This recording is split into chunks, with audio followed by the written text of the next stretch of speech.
කොහොමද ඉතින් මට ගොඩ දවසකින් බ්ලොග් එකක් නම් ගේන්න බැරුව ගියා. ඉතින් ගොඩ දවසකට පස්සේ තමයි මේ බ්ලොග් එක රෙකෝඩ් කරන්නේ.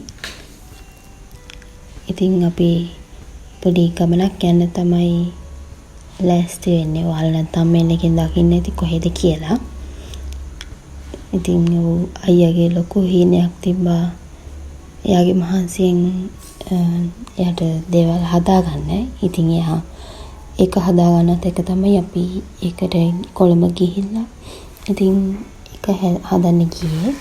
ඉතින් මෙහෙන් කොහමද අපි 9 මාර්ට විතර තමයි මෙහෙන් ගියේ. මායම්මයි මල්ලි තමයි මෙහෙන් ගියේ. මේ දළුව කොටුවෙන් ආච්චිවයි මල්ලිවයි ගත්තා. ඊට පස්සේ අම්මා නම් මේ කොළඹ තමයි හිටියේ. එයා කොළඹින් ආවේ. ඉතින් අපි කට්ටිය මෙහෙන් ගියා. යනකොට නම් වහිනවා ටිකක්.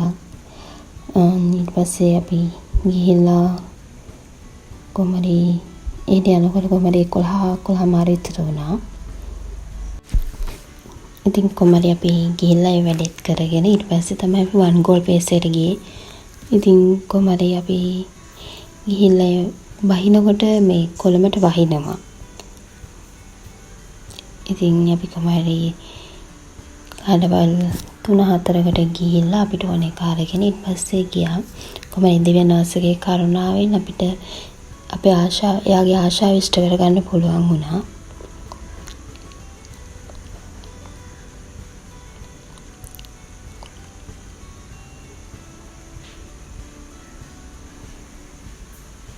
දිනපු දවසට ඔබට ඕනි තරම් මිනිස්සු ඉන්නවා. හැබැයි පුතා දිනන කන් ඔබ තනියම. දිනපු දවසට මගදී ඔබ අතෑරලා ගිය මිනිස්සු ගාවට ගිහිල්ලා ඔබ දිනපු දේවල් ටික පෙන්නපන්. උන් කියයි ඔබ ෂෝ දානවා කියලා. කමන්නේ බා. ඔබ ෂෝ දාන්නේ කියන නිසා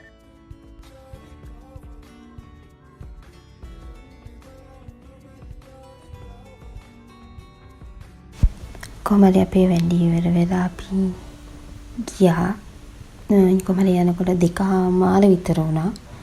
කොහමද වන් ගෝල් පේසෙට ගිහිල්ලා ඊට පස්සේ වොෂ්රූම් එකට ගිහිල්ලා වීඩියෝ ටිකක් අරගත්තා.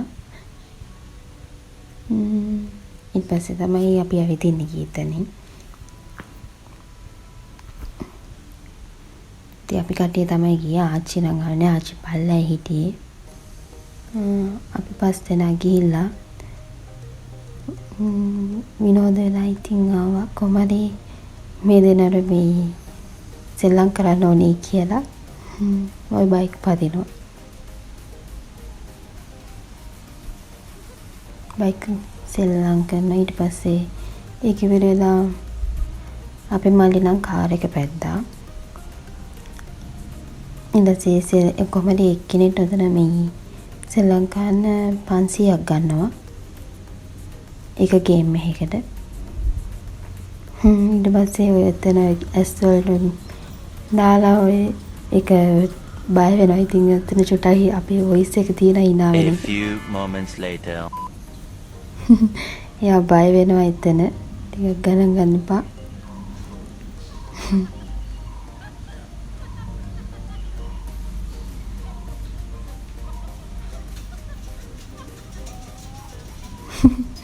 ඔය අයියලා මල්ලි ඒකට බය වෙලා කෑ ගහනවා. ඉතින් එතන එතන චූටි බබාලා හිටන් ඇවිල්ලා ඕකට බය වෙලා කෑ ගහනවා.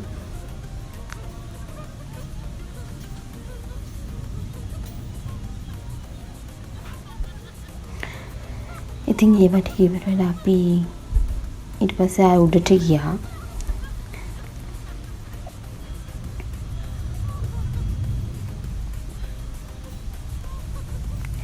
මේ හරියෙන් නම් හොඳටම බඩගිනි. අපි උදේට කාලා තියෙන දවල්ට ගියවෙන්නේ කොමාරිය උතන ඇවිදලා කොමාරිය 4 මාට විතර. ඊට පස්සේ ගියා බෝනික්කෝ ගන්න. එතන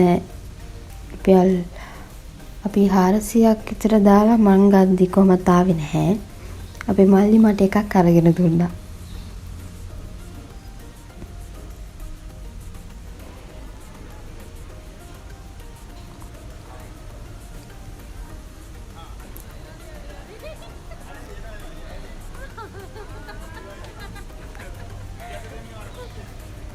කොහමද ඒ ආසාවත් හරි ඒක ආසාවෙන් ගියකින් ගන්න කොහමද ඒක ගන්න හම්බුණා. අපි 500ක් දාලා අපි සෙල්ලම් කරා එතන.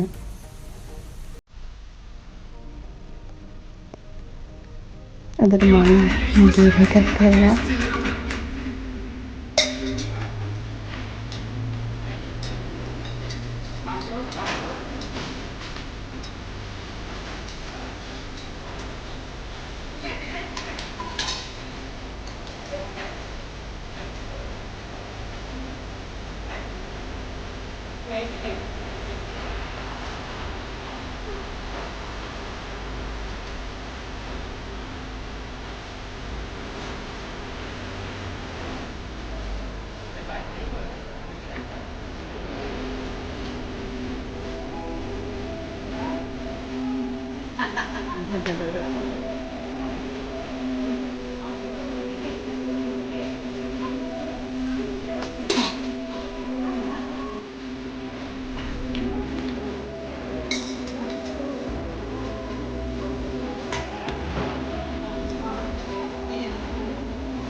ඒ ඔය අයිස්ක්‍රීම් එක ගත්තාම ඒ ගේම් එක ෆ්‍රී යාලා කරන්නේ. කොහොමද ඒක මට මතක හිටියට ඔය අයිස්ක්‍රීම් එකට රුපියල් 960ද කොහෙද ගියා එක චීස් කේක් අයිස්ක්‍රීම් එක. ඊට පස්සේ අපි මඩි කිනිනේ ඊට පස්සේ කොත්තුයි නූඩ්ල්ස්යි මේ රයිස් එකකුයි ගත්තා. එතන නම් කෑම ගණන් කොමරි 9000ක් විතර ගියා ඒ කෑම ටිකට. ඊට පස්සේ බබල් ටී එකක් ගත්තා. ඊට පස්සේ අපි ඒක පීලා කොහමද අපි බබල් ටී එක නම් එච්චර සෙට් නෑ බබල්ස් කටේ ඇලෙනවා. ඊට පස්සේ අපි නොතනදා පැන්කේක් එකක් ගත්තා. ඒ දෙකට කොහමද 2000 ගාණක් ගියා. ඊට පස්සේ ඒක කාලා අපි කොහමද ගෙදර එන්න පිටත් වුණා. කොහමද ගෙදර එන්නකොට 8:00 විතර මගේ වීඩියෝ එකත් එක්ක රැඳිලා ඔයාලා හැමෝටම ගොඩක් ස්තුතියි. ඉතින් තවත් ලස්සන බ්ලොග් ඉස්සරහට අරන් එනකම් ඔයාලා හැමෝටම සුබ දවසක් වේවා.